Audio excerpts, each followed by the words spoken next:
need everybody out there who is a consumer, a designer, a specifier, an architect to take a chance and come forward and support those businesses. Because if we don't, we're going to find ourselves right back in the loop of destruction, or maybe doing a little bit less harm, or maybe even doing a lot less harm, but we're no longer in that bargaining position. We need to restore the planet now, like immediately.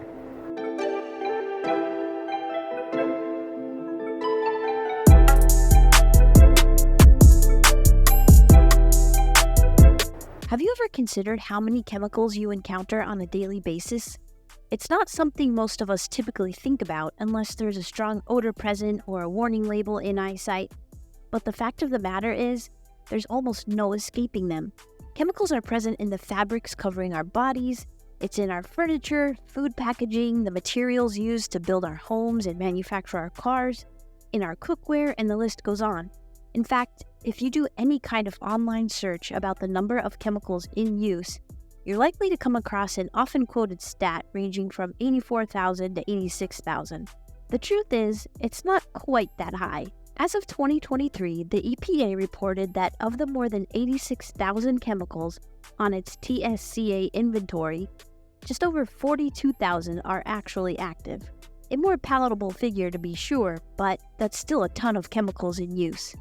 What's more, many of these have yet to undergo risk evaluation by the EPA. Luckily, several organizations have taken chemical safety into their own hands. One such organization is the International Living Future Institute, or ILFI for short. In 2006, they introduced the Living Building Challenge redlist, a compilation of the worst in-class materials, chemicals, and elements known to pose serious risks to human health and the greater ecosystem. Over the years, this list has grown from 13 to roughly 12,000.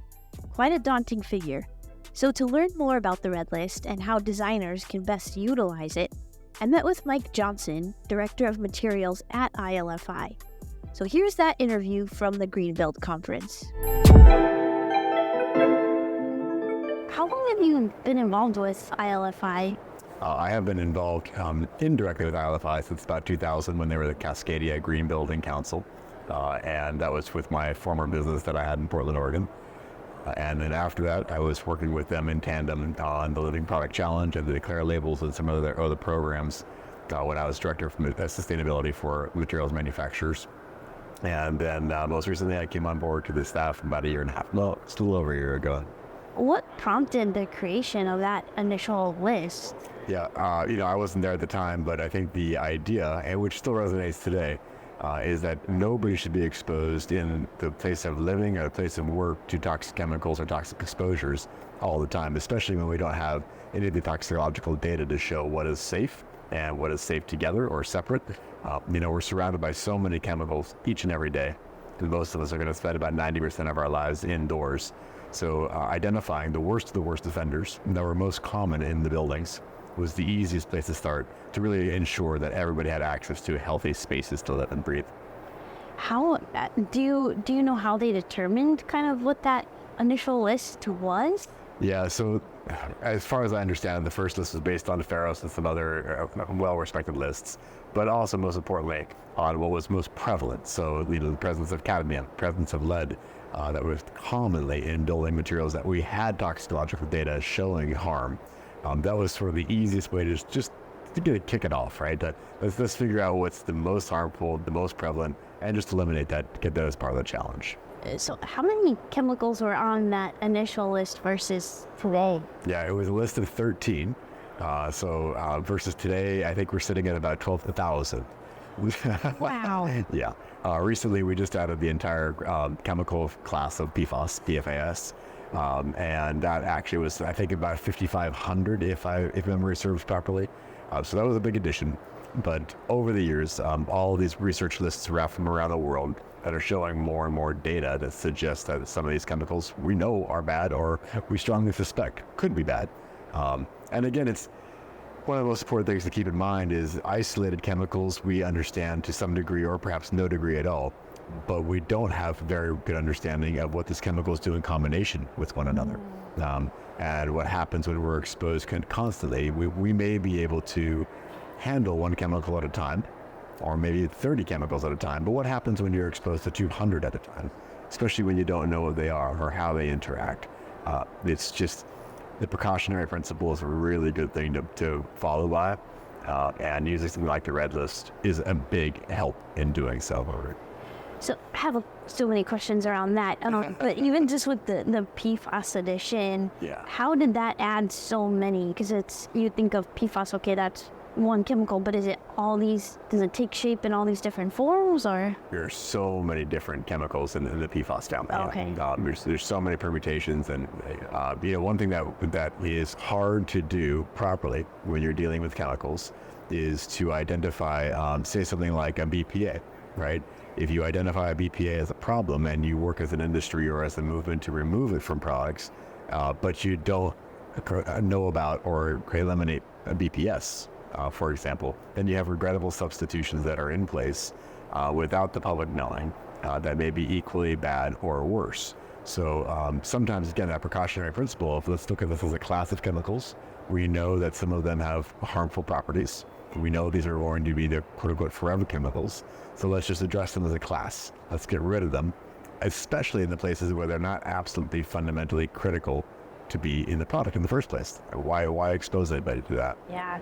So when it comes to the list, especially for designers who may be kind of just orienting themselves in this world, what's the best way for them to approach that list? Because it can get kind of overwhelming just scrolling through all of that list of, it's like kind of like alphabet soup in there. Yeah, acronyms all over the place and alphabet soup. So I would say that the easiest way is to look for a declare label, especially the declare labels that are determined as red list free. That way they've been screened, they've been reported by the manufacturer, and sometimes with third-party verification that the product contains none of those ingredients at all, down to a threshold of 100 parts per million, which is a very, very small quantity. So designers, architects, specifiers, contractors, users, we're all extremely busy. Who has time to go through every single product that you're going to buy and screen it across 12,000 different compounds? It's daunting, to say the least. So a red list free declare label is a wonderful way to go. It's very simple. It's one label. You can look at it and just go. Red list approved is also a great one. But I don't want to leave out anybody at all. Any manufacturer that has any declare label of any status, it means that they're actually willing to tell you what's in their product. And that is not by regulation, it is not by law. And that is a significant step forward, even if it does have a watch list ingredient or a red list ingredient. The fact that a manufacturer is willing to tell you, that should be that should receive accolades and be honored. But red list free, to answer your original question, red list free is the easiest way to find the products that don't contain those materials. Okay. No, that's a great point too about just that level of transparency. Maybe that shows too that they may be working on it, trying to find a replacement for that particular ingredient. Yeah, and perhaps more importantly, everybody out there in the public, we all have caveat emptor, right? We have to be responsible for what we choose and what we buy and what we use. It's our bodies, it's our buildings. We're ultimately responsible. So if we have the transparent information available and we choose to bring those materials into the building, well, that's on us. But what it does allow us to do is go back to the manufacturers who have been open and honest with us and say, why? Why do you have this ingredient in your material? And most oftentimes we find that that material has got to be in the ingredient for the time being because there is not a substitute that meets performance criteria or is safe or not even worse than the chemical that's currently there. So we have to have the conversations. We don't want to make snap judgments.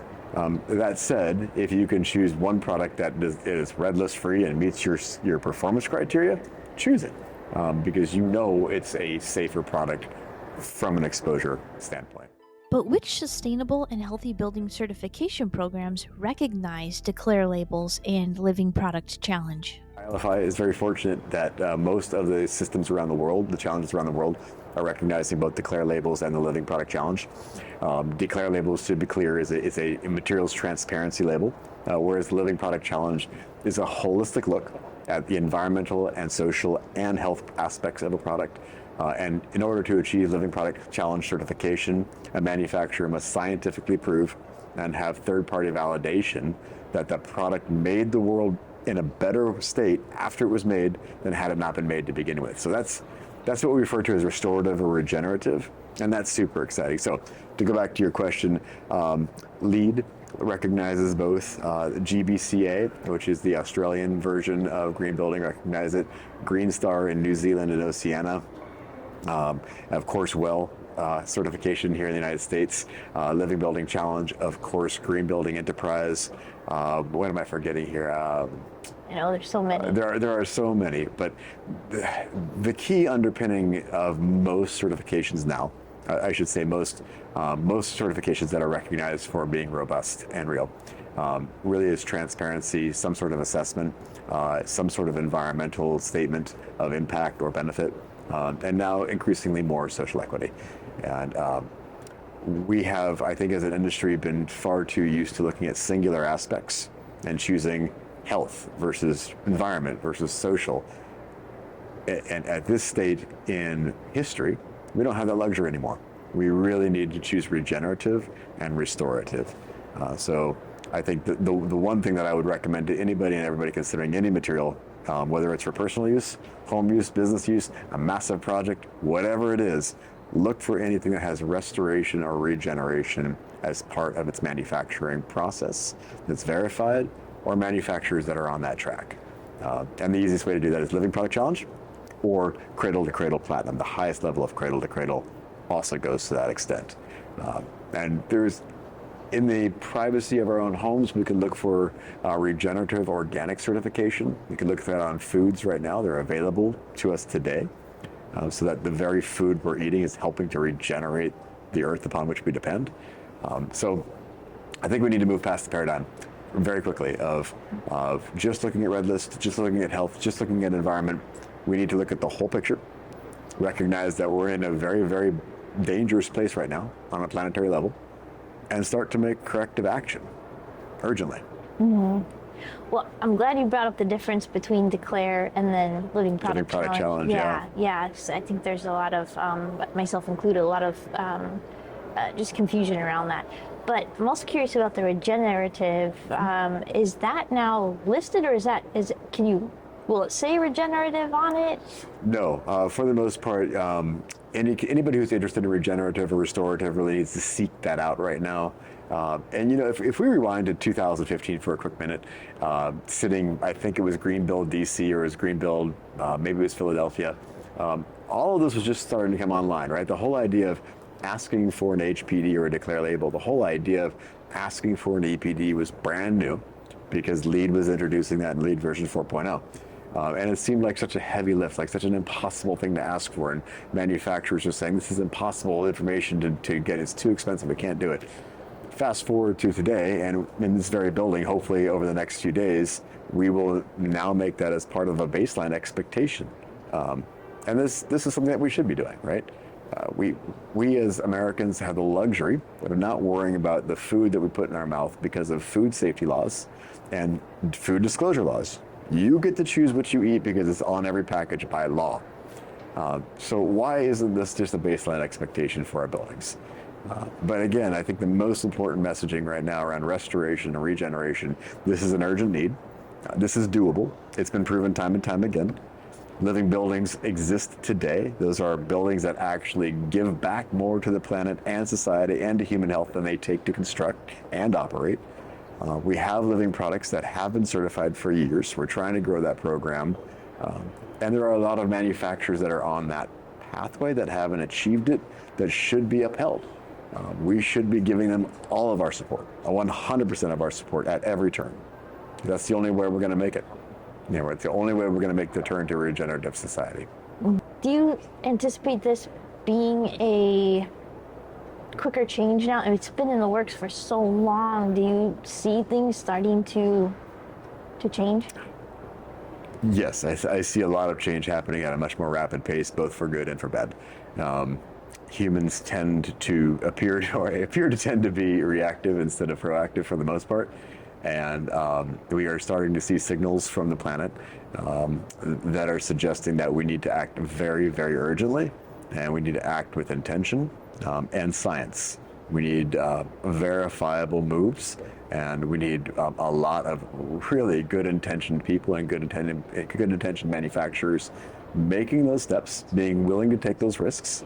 But we also need the opposite to be true. We need everybody out there who is a consumer, a designer, a specifier, an architect to take a chance and come forward and support those businesses. Because if we don't, we're going to find ourselves right back in the loop of destruction, or maybe doing a little bit less harm, or maybe even doing a lot less harm, but we're no longer in that bargaining position. We need to restore the planet now, like immediately. The key takeaway here is to get inquisitive.